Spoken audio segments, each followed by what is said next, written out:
Hello and welcome back to the video on the rest of the debate and to another edition of AEW Dynamite Out of 10. And the 40-year of Adam Copeland and Christian Cage culminated in a massive Montreal main event on Dynamite.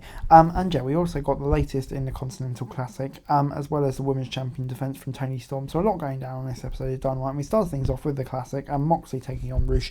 Moxley had 3 more points by kicking off Wednesday's show with a hard-fought victory over Rush. A hard-hitting, high-impact saw it. El Toro Blanco elevated his feet. It was his best he probably looked in his up-to-date in AEW.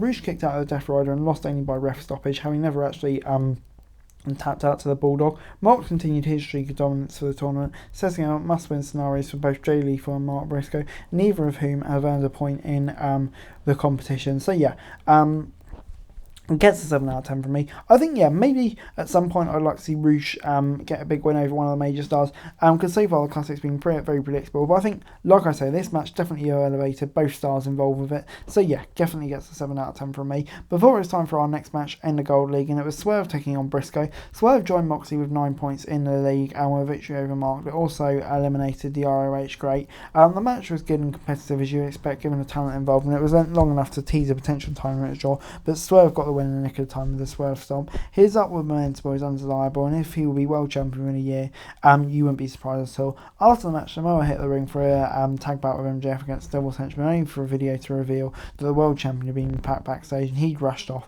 to the aid of his world's end opponent, eventually calling that match off. But yeah, just going back to this one, 7 out of 10 from me. I thought, yeah, much like the first one, it's definitely very good. Flashes of potential for lower star, but once again, the predictable result, probably the right result in this instance too. But yeah, I think the Devil stuff, the bosses with Hangman Page, the teas are only getting bigger. It's a very weird, convoluted storyline, but in a way, I kind of like it. Before it's time for Toni Storm versus Sky Blue, and yeah, Storm retained her title, who continues to improve with every outing in Sky Blue. This isn't the first time the two have met, nor will it be the last, but it was a Wiley Storm who scored the win with a roller. She was immediately confronted by her prospective next challenger, Riho, and the idea of upstaging Blue with a greater upside is questionable, though Riho has not been involved on TV consistently in a meaningful way doesn't help matters. She's a former champion, but there has been more attention paid instead of cycling young competitors in and out of the title contention. It's lazy booking, and yeah, kind of just sums up the women's division in a way. So while the action was good, the booking maybe not so much. 6 out of 10.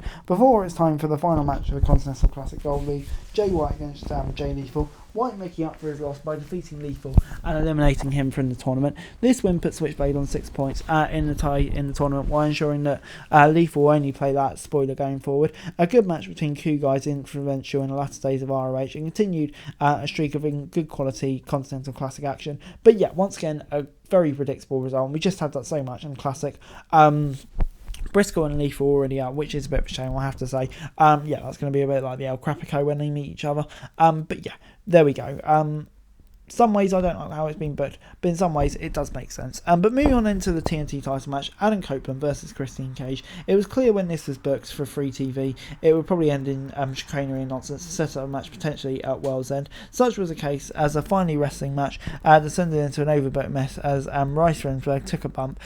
Surprise. Shayna Wayne, a mother of Nick, then turned heel on Copeland, and Cage won with a sickening shot to the neck of his fallen friend to send up an injury angle. The closing moments of this one were a lot. Sure, Rensburg had to be bumped or distracted to set up Wayne's interference, but why does she need to be involved here? Why does it make sense that she would align herself with Cage after all that Ian says about the family?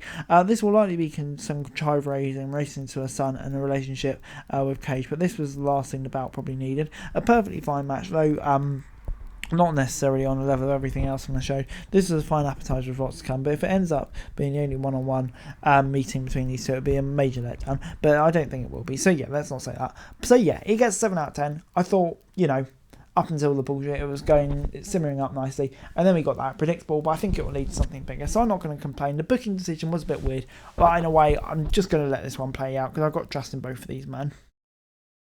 Overall, AEW Dynamite this week gets a 7 out of 10 from me. Yeah, a really good episode of Dynamite for me this week.